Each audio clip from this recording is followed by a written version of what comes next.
சாதாரணமாக வீட்டில் இருக்கும்போது ஏதாவது எடுத்து பூசுவா ஒரு மாதிரி இதுவாக இருக்கும். பட் இது வந்து போட்ட மாதிரியே தெரியல. அவ்வளோ நேச்சுரலிட்டியாக நல்ல மெட்டீரியல். அதுதான் ரொம்ப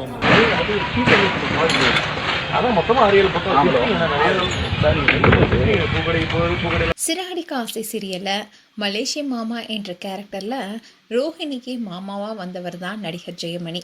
இவர் தன்னுடைய 79 வயசுல திடீர்னு நெஞ்சுவலி ஏற்பட்டு காலமாகியிருக்காரு. இந்த விஷயம் தான் பலருக்குமே அதிர்ச்சி கொடுத்திருந்தது. நடிகர் ஜெயமணி அவர்கள் போன வருடம் தான் அவருடைய மகளுக்கு திருமணம் செய்து வச்சாரு. அப்போ பாத பூஜை பண்ண வீடியோ கூட அவர் ஷேர் பண்ணியிருந்தாரு.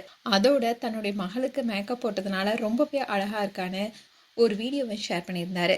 அது மட்டும் இல்லாமல் இந்த மாதம் 19ஆம் தேதி தான் அவருடைய பேரனுக்கு 1ஆம் ஆண்டு பிறந்தநாள் விழாவை கோலாகலமாக கொண்டாடியிருந்தாங்க.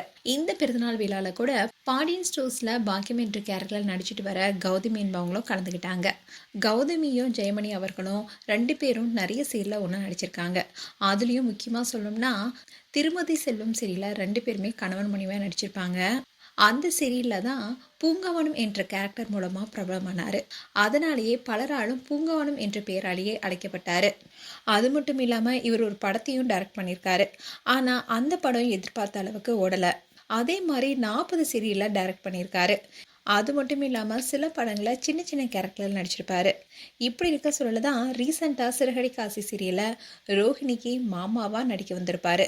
அதுலேயும் மலேசிய மாமா என்ற கேரக்டர் மக்கள் மத்தியில் ரொம்பவே பிரபலமானுச்சு. இவர் ஆரம்பத்தில் இந்த சீரியலில் கொஞ்ச நாள் பயணித்தாலும் ரோஹிணியுடைய உண்மையெல்லாம் தெரிய வர வரைக்குமே அவருடைய நடிப்பு ரொம்பவே இயல்பாக இருந்தது. அதனாலேயே இப்போ பலருமே அவரை மலேசிய மாமானே கூப்பிட ஆரம்பிச்சிருக்காங்க.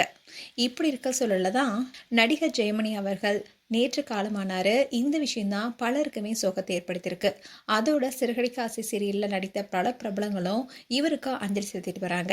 மேலும் நடிகர் ஜெயமணி அவர்களுடைய நடிப்பில் உங்களுக்கு பிடித்த சீரியல் என்ன என்பதை கமெண்ட் செக்ஷன் சொல்லுங்கள். இது போன்ற வீடியோஸை பார்க்க நியூஸ் தமிழ் கிட்ஸை சப்ஸ்கிரைப் பண்ணுங்கள். அண்ட் மறக்காமல் நோட்டிஃபிகேஷன் பட்டனை கிளிக் பண்ணுங்கள்.